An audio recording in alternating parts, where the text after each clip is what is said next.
How to archive highlights on Instagram. Hey everyone, welcome back to the channel. In today's video, I will show you how to highlight or archive highlight on Instagram.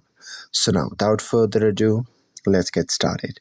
So here, first thing first, open the Instagram app on your phone and make sure that you're logged in to your account. And now here, once you're inside the app, just tap on the profile icon shown in the bottom right corner of the screen.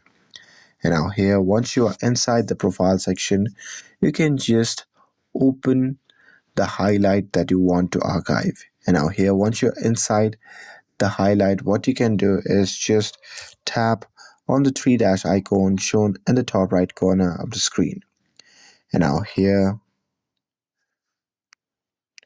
from the pop-up menu, what you can do is you can just tap on the option labeled as archive highlights. And now here, once you tap on it, the highlight will be archived on Instagram.